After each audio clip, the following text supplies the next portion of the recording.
Coucou la team, j'espère que vous allez bien, j'espère que tu vas bien.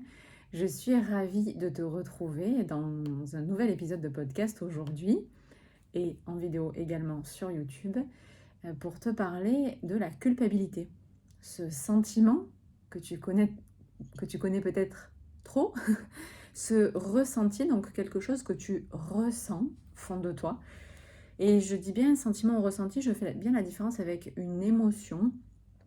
Je serais amenée à t'en reparler. Parce que vraiment, je suis un petit peu à cheval là-dessus, entre sentiment et émotion. Je t'explique, je te réexpliquerai ça. Donc déjà, ce sentiment dont il faut être conscient, tu dois être consciente déjà que tu le ressens pour éventuellement pouvoir le changer. Ok. Donc tu peux déjà commencer par te poser cette question, est-ce que la culpabilité, c'est quelque chose qui te concerne? Est-ce que c'est quelque chose que tu ressens? Ensuite, dans cet épisode, on va se demander aussi pourquoi elle revient souvent, voire toujours, peut-être, et pourquoi elle est aussi si présente dans ta vie. Donc, si c'est un sujet de développement personnel qui t'intéresse et que tu souhaites aller plus loin, moi j'en profite là dans ce moment intime, dans cette capsule, pour te rappeler que c'est un sujet que je développe dans mon programme Je deviens moi, programme en ligne dont les réinscriptions réouvriront en janvier 2024. Donc, idem, j'aurai l'occasion de t'en reparler plus prochainement. Il n'y a pas longtemps, en story, ouais, ça doit faire quelques semaines, j'étais encore au sport. Donc, là, je suis dans mon 8e mois de grossesse. J'ai arrêté quand même un petit peu, du moins le crossfit. Et donc, il n'y a pas longtemps, justement, tu sais que, donc si tu me suis, que je suis enceinte, donc 8e mois, et que depuis longtemps, l'organisation est quelque chose qui me tient à cœur, d'avoir une bonne hygiène de vie et d'être bien dans mes pompes avec moi-même et dans cette organisation. Et donc, je demandais en story sur les réseaux sociaux, notamment sur Instagram, eh bien, je montre souvent, pas que le boulot, mais aussi des fois un peu une partie de ma vie. Alors, pas privée, mais une partie de ma vie, celle que j'aime, celle que j'ai créée, où je te montre, quand je fais mon batch cooking. Donc, batch cooking, tu sais, quand je m'organise mes repas en une seule fois, pour peut-être 4 jours de la semaine, quand je fais mon sport, quand je vais marcher, etc. Et ça, en fait, je le fais assez naturellement. Ok, et moi, dans mon esprit, en me disant, j'espère que ça va inspirer. Et donc, je te demandais, finalement, je me suis dit, mince, est-ce que ça t'inspire ou est-ce que ça te fait culpabiliser? Et j'ai été assez surprise des résultats. Bon, ils sont ce qu'ils sont, mais je me suis dit, ok, en fait, c'est ça. Et bien, la réponse était, ça inspire à hauteur de 80% et cela fait culpabiliser, ça te fait culpabiliser à hauteur de 20% des personnes auditées. Et c'est drôle parce que 80% pour la plupart en fait dans les réponses étaient des anciennes coachées à moi et 20% pas. Donc des futurs, pourquoi pas, je l'espère du coup. Donc alors je me suis moi-même remise en question et en fait du coup j'ai moi-même un peu culpabilisé finalement de cette situation, de me dire mince, en fait je fais naître des sentiments désagréables dans mon audience alors qu'à la base c'est pas le but quoi. Je me dis bon. Mais c'est vrai, ça m'a turlupiné un peu. J'ai dit, mais alors pourquoi? Pourquoi je culpabilise et surtout, peut-être aussi quoi faire vis-à-vis de cette question. Bon, du coup, j'ai répondu à la question. J'ai vraiment réfléchi, j'ai répondu à la question. Alors non, en fait, je vais te répondre ici maintenant. Non, en fait, je ne vais pas baisser mon niveau d'exigence et moi, en fait, tout le travail que j'ai fait depuis ces années, en fait. Et voilà, j'ai ma réponse. Je vais pas faire moins bien pour que tu te sentes mieux, grosso modo. Je préfère, et en plus, continuer majoritairement à inspirer. Puis en même temps, voilà, je deviens moi, on est dans un podcast, dans un compte je deviens moi, on devient soi, ma vie c'est ma vie, donc bon, je vais pas faire moins bien pour te faire plaisir, grosso modo. Hein. Et en fait, je répète, du coup, si ça te met inconfortable, en fait déjà, c'est vrai que c'est quand même un peu le but, finalement. Je sais que c'est aussi comme ça qu'on vient créer le fameux déclic, ce sentiment de cette volonté de changement en toi. Donc finalement, c'est pas trop mal. Et si c'est, alors par contre, donc ça c'est un, hein, mais deux, si c'est trop, par contre, et que ça fait pas le changement escompté, ok, c'est que ça répond pas à ma volonté de base, alors dans ce cas, je le dis tout le temps, si c'est vraiment trop inconfortable pour toi, c'est pas l'idée, désabonne-toi. D'ailleurs, de mon compte, de tous les autres comptes que tu suis, qui te mettent mal, que ce soit physiquement, émotionnellement, moralement, psychiquement, dans ton âme, enfin je sais pas, vraiment désabonne-toi parce que tu suis trop de compte nutrition ou trop de compte fitness ou trop de compte de femmes, je sais pas trop, parce que en fait, finalement, ce premier pas de te désabonner, ce sera déjà une prise de conscience et tu commenceras déjà ton processus de guérison en te faisant du bien, ok? Finalement en te disant waouh, je suis trop mal, je vais faire quelque chose et faire cette action. Alors certes, ce serait un peu de la fuite, peut-être tomber un peu dans le déni, mais au moins finalement c'est une façon de te faire du bien. Donc je trouve ça quand même assez positif. Donc j'en reviens à ma culpabilité. Donc pourquoi la culpabilité aujourd'hui? Ben parce que finalement, moi, toi, ancienne coachée, future coachée, malgré tout, le coaching, déjà, ce n'est pas magique, je le rappelle, parce que finalement, si c'était magique, je pense que ce serait même un peu louche, un peu bizarre. Donc, il n'y a pas de magie derrière, hein. Il y a des outils, d'accord? Ce sont des outils. Et c'est une certaine avancée, ok? Mais c'est pas tout le parcours de ta vie. Que tu n'importe quel coaching que tu suives, genre c'est pas toute ta vie. L'idée, c'est peut-être de travailler sur un point, puis un autre, plusieurs peut-être, mais c'est un processus, c'est un chemin. Donc forcément, peut-être dans un coaching que tu vas suivre, tu vas pas travailler sur la culpabilité, peut-être que oui, peut-être que à ce moment-là, c'est quelque chose que tu ressens pas, peut-être que tu le ressentiras plus tard. Donc oui, en fait, finalement, ça peut revenir, partir, et puis voilà, ça revient tout le temps dans nos vies.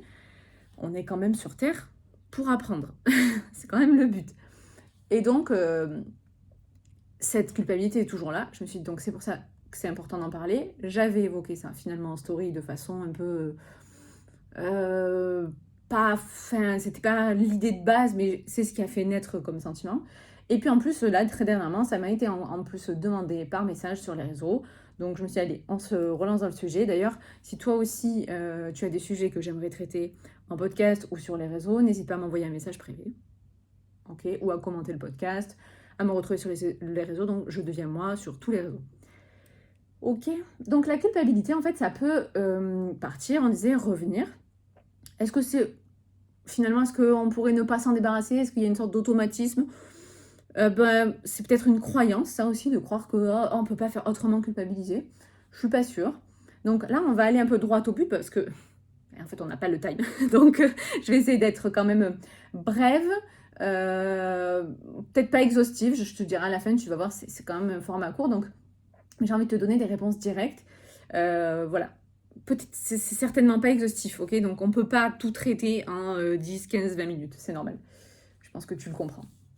L'idée ici, ça va être de répondre à la question de pourquoi. Pourquoi je culpabilise? Pourquoi tu culpabilises? Donc, en fait, il y a 3 raisons principales. J'ai identifié 3 raisons principales au fait de culpabiliser. Je continuerai de parler de culpabilité d'ailleurs toute la semaine sur mes réseaux, en toile de fond comme ça. Et d'ailleurs, je vous reprécise que si tu es déjà abonné à ma newsletter, la lettre sensible, tu le savais déjà, que j'allais t'en parler toute la semaine. Donc n'hésite pas aussi à t'abonner à ma newsletter que tu retrouveras sur mon site internet.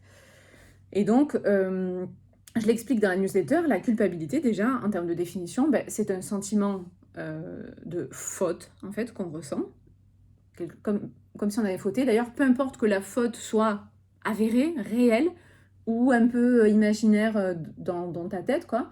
Et la culpabilité, ça va être un sentiment causé par la transgression, donc transgresser, aller au-delà d'une norme morale, ok? D'une norme morale. Donc, voici les 3 raisons qui font que tu culpabilises. Je vais te les donner en direct, comme ça, 1, 2, 3, puis je vais les détailler. 1, la culpabilité sert à faire respecter tes valeurs et tes besoins, tout simplement. Ça va pas plus loin que ça. Je viens de parler de transgression de normes morales. Eh bien, c'est parce que tu es constitué de valeurs et de besoins. Et pour les respecter, tu as ce droit chemin. À partir du moment où tu t'en sors, eh bien, la culpabilité fait surface, tout simplement. Deuxièmement, quand on culpabilise, c'est qu'on souhaite un peu se punir, ok? Et troisièmement, en fait, la culpabilité nous servirait finalement à ressentir une forme de toute puissance. Et donc, par la suite, pouvoir sortir de cette peur d'impuissance, en fait. Ok ? Donc, je reviens sur mon 1, tout simplement. Comme on l'a dit, transgression de normes morales, la culpabilité te permet de rester dans le droit chemin pour que tu respectes tes valeurs et tes besoins. Comme je l'ai dit de façon très explicite, dans ta décision, ok, les émotions, en fait, elles sont là pour te montrer un certain comportement que tu veux suivre, tu décides, et en fait, celle qui va oula, je vais y arriver. Cette culpabilité qui va surgir, eh bien, c'est pour te montrer que tu vas à l'encontre de tes valeurs et finalement à l'encontre de toi-même. Je te donne un exemple, tout simplement. Mentir. Ben, en fait, tu vas te dire « Ah, j'ai menti, je me sens pas très bien. » Ben oui, parce qu'en fait, peut-être que le mensonge, ça ne fait pas partie de tes valeurs. Donc, à contrario, la vérité fait partie de tes valeurs. L'honnêteté, qu'importe. Eh bien, à partir du moment où tu transgresses, tu sens que t'es plus trop là. Tu sens que c'est pas trop toi. Comme arriver en retard à un rendez-vous, l'infidélité, tromper quelqu'un. Voilà, il y en a plein en fait. Hein. Mais ça dépend de chacun. C'est-à-dire qu'il y a des gens pour qui la fidélité, ce n'est pas une valeur. Donc, vont pas culpabiliser s'ils sont en couple et qu'en fait, ils ont prévu de faire autre chose à côté. Ou, par exemple, pour eux, le retard, c'est pas du tout un manque de respect. Bon. Et peut-être d'ailleurs, le respect, c'est pas une valeur pour eux. Enfin, tu vois, je veux en revenir. Donc, le sentiment de culpabilité, à ce moment-là, il va se manifester parce que il y a une sorte d'écart qui se crée entre ta manière de voir la vie, hein, on va dire, et finalement, ta manière d'être. Ok ? Donc, est-ce qu'on peut pas se dire qu'elle est quand même plutôt utile ? Parce qu'elle te permet de prendre conscience et de dire, bon, qui je suis ? Finalement, quelles sont mes valeurs ? Est-ce que je suis la personne que j'ai envie d'être ? Voilà. Encore faut-il aussi quand même travailler sur ses valeurs. Je dis ça, je dis rien. Ensuite, on a dit en 2, eh bien, on culpabilise parce qu'on souhaite se punir. Ça peut paraître bizarre. En fait, on pourrait dire que, je vais t'expliquer après, mais là, bon voilà, oui, il y a la culpabilité au départ, tu peux te dire c'est pas très cool. En fait, on parle souvent en coaching de bénéfices secondaires en développement personnel. C'est qu'à un moment, si tu crées ce truc en toi, par exemple la victimisation, c'est d'autres sujets, mais c'est qu'à un moment, si tu es dans ce truc qui de base paraît pas très très bien, et que tu y restes, c'est que ça t'apporte des bénéfices secondaires. Donc là, par exemple, la punition. Pourquoi on se punit ? Tu me dis sur le papier, Sandra, je m'inflige du mal, pourquoi ? Ben ouais, parce qu'en fait, ça va être la culpabilité, le moyen de justifier nos comportements non désirés. En fait, on croit qu'en se soumettant à l'inconfort de la culpabilité, okay, donc je ressens cette culpabilité, eh bien, mince, c'est pas de moi cette phrase. Mince, pardon, j'ai pas noté ma source. Bref, c'est pas grave, j'essaierai de le mettre dans les notes. C'est comme si on essayait de se repentir de nos péchés. Et que, en fait, finalement, grosso modo, hein, on fait de la merde, on se dit, je culpabilise, eh ben, t'es pardonné, t'es sali de tous tes péchés. Donc, en fait, tu vas pouvoir répéter cette conduite pourrie, puisque, en fait, tu viens de souffrir. T'as ressenti la culpabilité, t'as souffert pour cette conduite de merde. Bon, c'est bon, tu peux recommencer. En fait, c'est... Alors, moi, j'ai pris un exemple sur la nourriture, tu vois. Parce que... est-ce que je fais la nourriture ou ma mère ? Allez, je vais essayer de faire les deux rapidement. Grosso modo, tu manges. Non, je fais ma mère. Bon, je fais la nourriture. Je pourrais me dire, je suis en train de manger, c'est trop bon, mais pourquoi je culpabilise et tout Je pourrais être en train de manger et me dire, c'est trop bon, limite j'ai mérité ce que je suis en train de manger et tout. Ben là, non, en fait, j'étais en train de manger mes Kinder. Mais j'ai dit une marque. Ça va, je sais pas. Ça va. Kinder, Ferrero. Ah, mais c'est tous la même marque. Tu sais, ce truc à chaque fois de quand on dit une marque, il faut en dire 3 autres, on s'en fout. C'était une blague. Donc j'étais en train de me dire, ah, t'aurais pas dû manger tout ce Kinder. Mais 2, mais 3 quand même. T'aurais pas dû faire ça. Et en me disant ça, ce que je fais, c'est que je suis en train de me gâcher mon moment je mange mes Kinder juste avant de, par exemple, reprendre mon écriture ou un truc comme ça. Et là, je me punis indirectement. Je suis en train de me punir, je suis en train de me gâcher le moment. Du coup, si je suis en train de me punir, ça va, finalement, le moment est gâché. Finalement, j'ai pas tant kiffé que ça. Oh, je pourrais le refaire. Et je retombe dans ce truc de, je vais remanger mes chocolats, quoi.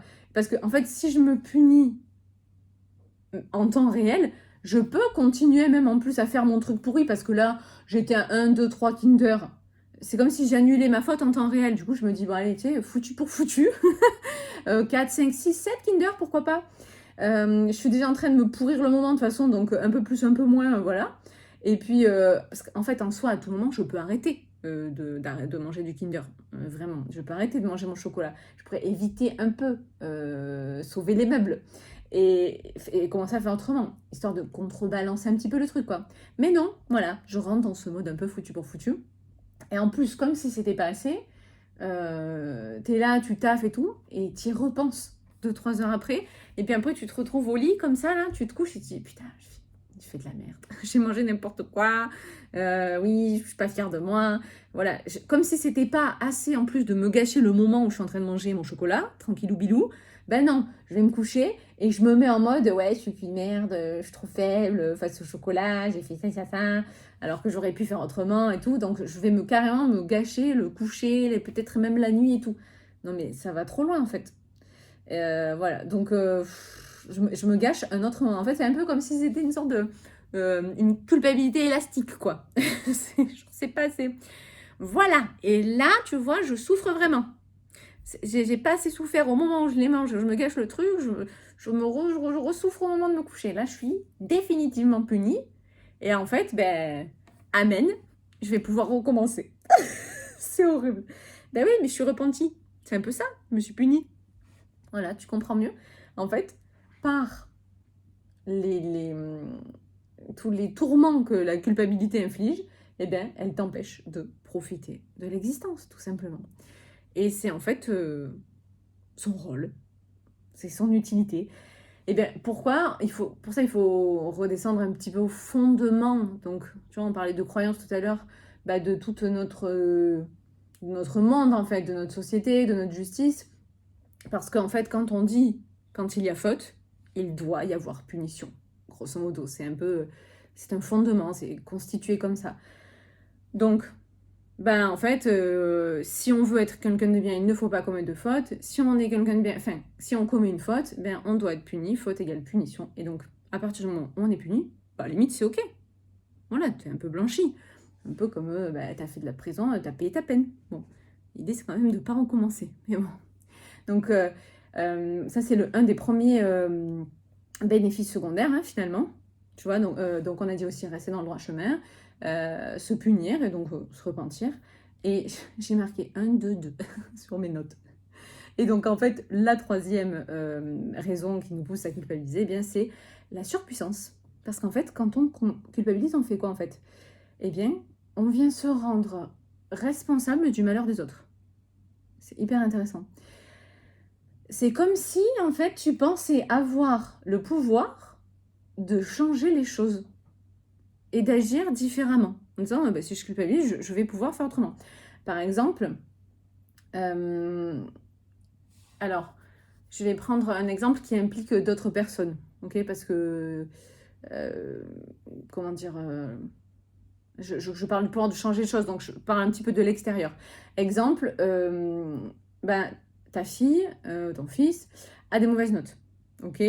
Donc, tu vas te dire, c'est à cause de moi, tu vas culpabiliser qu'elle ait des mauvaises notes, en soi, c'est pas toi qui vas à l'école, voilà, normalement, t'es déjà allé à l'école, t'as fait le taf. Mais en fait, tu te dis, mais elle travaille pas assez ou pas bien, mais en fait, ça doit être à cause de moi, parce que je prends pas assez de temps pour faire le devoir avec elle, et puis là, je l'ai pas fait réciter, j'ai dû passer à côté de quelque chose, dans son éducation, je sais pas, donc genre tu remets toute ta vie en question, hein, et toi-même aussi, du coup, par la même existence. Moi, je sais que... alors, j'ai pas encore d'enfant, hein, du coup, enfin, il n'est pas encore là. Mais je sais que j'ai ressenti ça. Donc, je parlais tout à l'heure pour ma mère. C'est que ma mère, elle a découvert très tardivement qu'elle était hypersensible.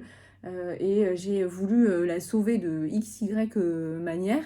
Et en fait, il m'est arrivé de me dire ah, mais moi, si j'avais plus aidé ma mère, si j'avais fait faire plus d'hypnose, si j'avais été... j'avais fait d'autres études, si j'avais... qu'est-ce que je me suis dit? Si j'avais plus écouté, si j'étais pas partie de la maison si tôt, enfin tout ça, eh bien, elle serait peut-être pas dans la souffrance qu'elle est aujourd'hui. Bon, en fait, c'est un peu comme si je vais faire court, hein, mais c'est un peu comme si j'essaie de refaire la vie. Donc toi, par exemple, ça va être avec les devoirs, moi c'est ma mère. T'essaies de refaire la vie de X ou Y manière, mais ça change rien parce qu'en fait, le cours des choses, il dépend pas uniquement de ce que tu fais ou de ce que tu ne fais pas, ou de ce que j'ai fait ou de ce que j'ai pas fait. C'est pas vrai, la vie, elle dépend pas de ça, quoi. Donc en fait, ici, quand tu vas culpabiliser, ou comme moi j'ai pu culpabiliser, c'est un peu comme si je prenais genre l'entière responsabilité de tout ce qui se passe autour et de la vie des autres et pour les autres. Alors c'est drôle parce que euh, très souvent, le problème quand on va pas bien, c'est qu'on prend pas ses propres responsabilités, sa responsabilité. Et là, par contre, on la prend trop. Donc en fait, tu vas prendre tout le poids en mode ouais, mais t'inquiète, j'ai les épaules, vas-y, je prends ton poids, je suis solide. Et d'ailleurs, on peut prendre même le poids au sens littéral, ok, au sens propre du terme, genre le poids quoi, ok. Et donc en fait, on va venir retirer à l'autre sa responsabilité, la liberté de ses choix. Et là, en fait, qu'est-ce qu'on se sent? On retire à l'autre le pouvoir faire ou pouvoir être ou penser. Et bien en fait, on est en contrôle. Et là, le contrôle, il devient absolu, quoi. Genre, c'est pour ça que je parlais de surpuissance. Ça te donne un sentiment de surpuissance. Et c'est limite jubilatoire parce que tu contrôles tout. Genre, t'as l'impression que tu deviens maître de tout. Et l'idée, c'est l'idée de la culpabilité. Il y a un sentiment de surpuissance derrière chaque sentiment de culpabilité. On vient un petit peu, finalement, se complaire dans cette culpabilité et on y reste. Voilà. Alors, on pourrait se poser la question, mais pourquoi en fait on veut se sentir surpuissant? Tout simplement parce que si tu es un peu un profil contrôlant, reste jusqu'au bout de l'épisode.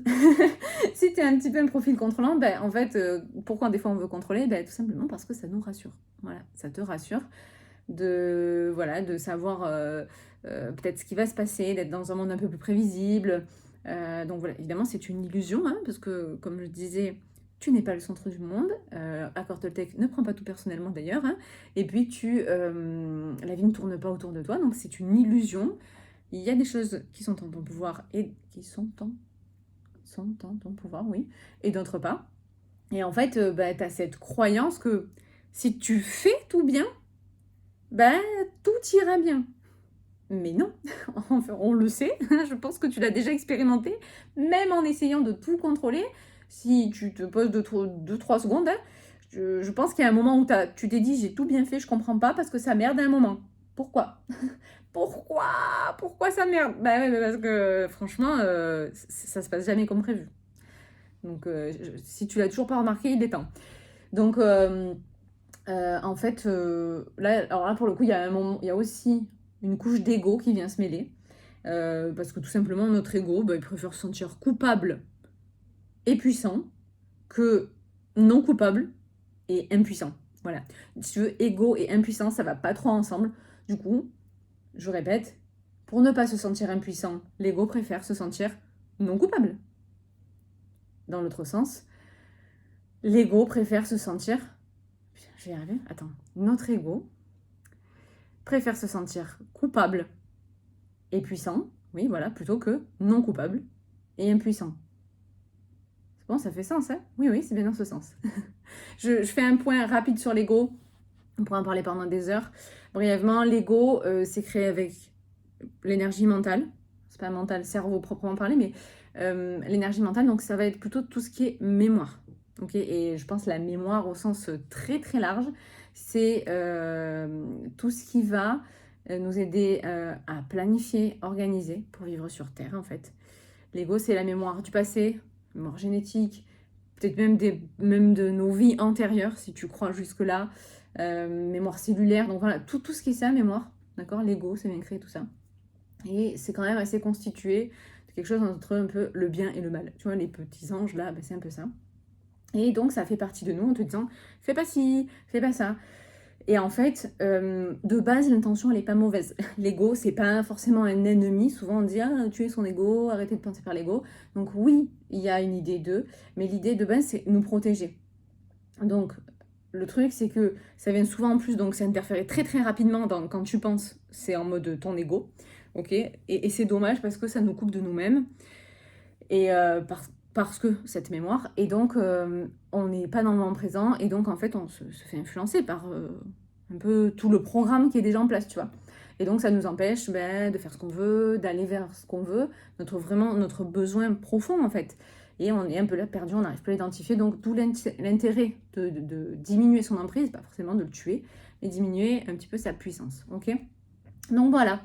Écoute, je résume. On a dit les 3, donc pourquoi tu culpabilises, les 3 raisons qui font que tu culpabilises. 1, eh bien, ça permet la culpabilité de te faire respecter tes valeurs et tes besoins. Encore faut-il les connaître. 2, eh bien, tout simplement, tu souhaites te punir. Si t'es repenti, tu peux recommencer ton caca. Et 3, ça te permet de ressentir une forme de toute-puissance. Donc, un petit peu avoir le sentiment de contrôler et d'être rassuré. Et donc, pourquoi pas travailler à ne plus avoir peur, en fait, de ton impuissance, tout simplement. J'espère que j'ai bien résumé, voilà. Pour pousser plus loin le sujet de la culpabilité et pour savoir comment s'en libérer, du coup, cette fois, je t'invite à rester connecté à mes réseaux, ok. Instagram, TikTok aussi, toujours jeter à moi, et donc le podcast. Et pourquoi pas aussi, donc on a dit la lettre sensible, oui, je suis partout. Mais il y a une sorte de fil conducteur et de suite logique, quoi. Donc pour pouvoir éventuellement aussi rester informé pour rejoindre le programme. Et puis, si ça t'anime, ce sujet-là de développement personnel et d'autres, et qu'on va aborder pendant ces 2 mois ensemble, là, jusqu'à début 2024. Et voilà, je réaborderai donc des sujets et des thèmes comme la culpabilité et d'autres dans mon programme, sachant qu'il n'y aura que 8 places. Je fais un suivi malgré tout, même si c'est un programme en ligne, un suivi personnalisé. C'est quand même un accompagnement rapproché, je le veux comme ça. Donc j'aurai l'occasion de t'en reparler. Et écoute, qu'est-ce que je te disais? Du coup, oui, dans l'épisode aussi, je te disais, le cours des choses ne dépend pas que de toi. Et oui, on sort donc de l'ego, on sort de cette toute-puissance, tu l'as bien compris. Et donc, justement, tiens, je te propose qu'on se retrouve la semaine prochaine pour parler du contrôle. Et qui dit contrôle dit lâcher prise, vivre plus le moment présent. Bref, tout un programme. Bon, j'espère que cet épisode t'a plu. N'hésite pas à me laisser un 5 étoiles. Et puis je te dis à très vite, à la semaine prochaine dans un prochain épisode. Et on se retrouve sur les réseaux toute la semaine. Bisous la team!